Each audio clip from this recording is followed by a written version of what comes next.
It's a new year, let's talk AR upgrades that are just hitting the market. I've got a new lightweight sling from Magpul, an insane 2.5 to 5 pound adjustable trigger from Ballistic Engineering, and CAC Industries downward venting K-Spec bolt carrier group on this week's Gear Grind.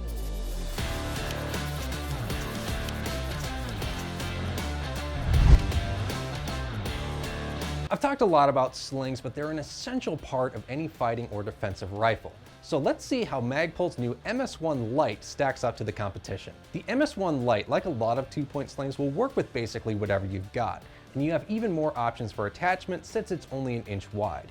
This sling doesn't include any hardware, but it's easy enough to add on standard sling swivels, QDs, HK-style hooks if you're nasty, and even simple paracord for attaching to your rifle. Whatever you've got, it'll work. Plus, Magfor's MS4 sling adapters will work if you want to swap between two-point and single-point configuration. Obviously, the sling is light. It's a thinner material, single ply, and feels just a bit less substantial than other slings. If you're familiar with Magpul slings, you'll know that even the standard non-padded slings have a pretty robust and comfortable feeling to them. Not to say, however, that the MS-1 Lite isn't comfortable. The material is still pretty soft, it's far less bulky, and slides a little bit more naturally over your clothes. That can be good or bad depending on what you want from your sling. The MS-1 Lite's sleek design philosophy makes it perfect for a subtle look on your sling. It's fully adjustable and there's no hanging loops or tabs, just high quality polymer buckles and gliders that are not intrusive at all. You do have your choice of colors too, so you can go with classic black, ranger green, coyote, and the stealth gray.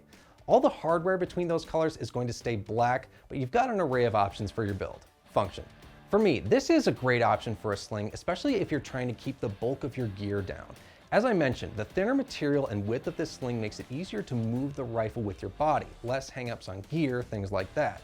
I've always liked the Magpul slings, and while my preference for adjustable slings definitely veer towards options like pull tabs, the sliding buckle on the MS-1 Lite is easy to manipulate. I would say just get used to the feeling out that buckle when you train because it can be easy to miss. I think the best feature about this sling is right in the name. Light. I've really come to be a thin sling enjoyer myself, and I will say that thin slings are way easier to store, easy to handle and manipulate, and the MS-1 Lite delivers on that. And though it's lighter, it's not stripped down. It delivers on what it needs to, and it's broadly adaptable to a lot of builds, especially ones that I prefer, which tend to be fairly light.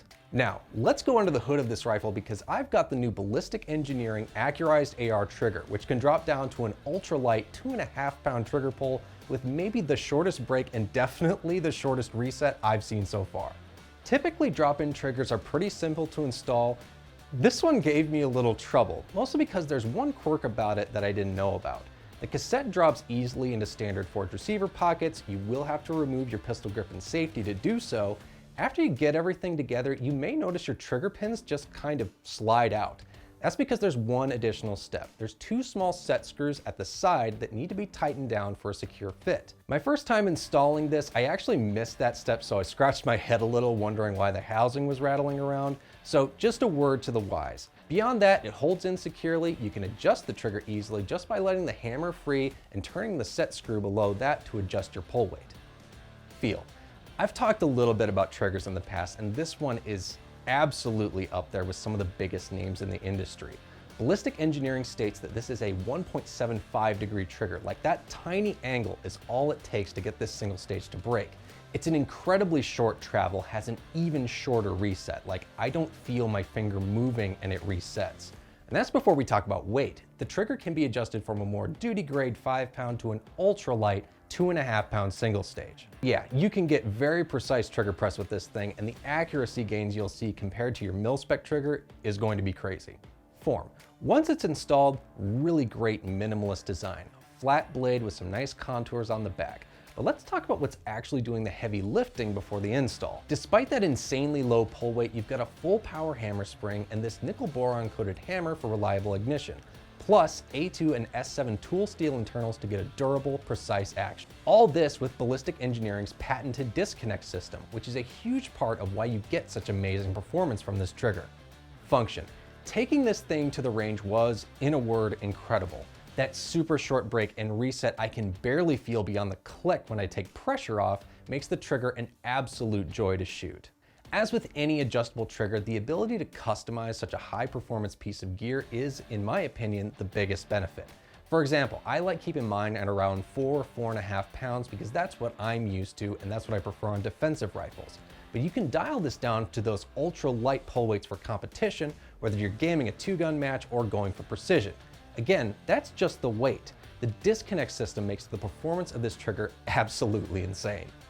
By the way, if you want some amazing performance and don't need the adjustment, take a look at Ballistic Engineering's Core Trigger. Still has an amazing break, 4-pound set trigger, and it's about $40 cheaper. Moving into the upper receiver, I've got the new CAC Industry K-Spec bolt carrier group, which vents gas from the action downward instead of out the side. So despite having some unique features like the downward venting, sand cuts in the sides, and the bolt having dual ejectors, this bolt carrier group works in any standard AR-15 upper, and this bolt face will work with 5.56, 300 Blackout, and 350 Legend barrels.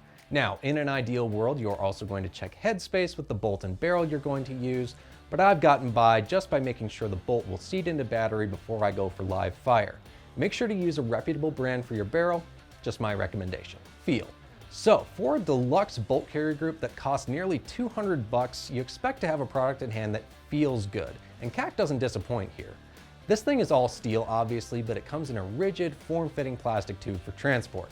And once you get it out, you really get a feel for how nice the different components fit. And despite all the cuts in the bottom here, there's no sharp edges or burrs, which I think is essential if you're paying premium for a product like this. Like I mentioned, the finishing touches on the K-Spec bolt carrier group are really nice.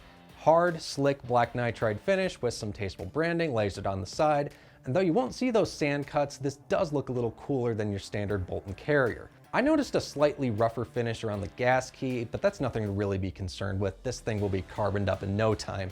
And you'll notice the typical side vent holes under the dust cover are conspicuously absent, since they're actually settled on the bottom. The gas vents straight down into your magazine, saving your eyes and keeping you on target. Otherwise, this functions as a standard BCG with a full auto profile for reliability. Having the dual ejectors is also a great peace of mind feature to ensure reliable extraction, but it's not really something you can feel. And if you want to see how well this works compared to a standard BCG, check out this short that CAC put together right up here. What this bolt carrier really excels at is making it easier to shoot suppressed. Pretty much any AR-15 is going to have some gas escape from the ejection port, and nowhere is that more pronounced than when you put a can on. There's been a ton of innovation in that space recently, with the goal of reducing gas to the shooter's face, like low back pressure or flow-through cans.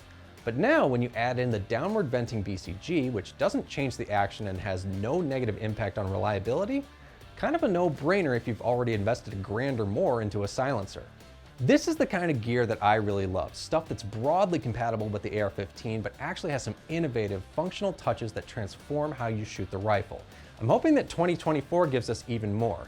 And even more hopefully, it hits the market within a month of when it debuts at SHOT Show. And as always, if there's an AR or pistol upgrade you want me to go hands-on with, drop a comment below. I'll give you my honest take on it in a future video.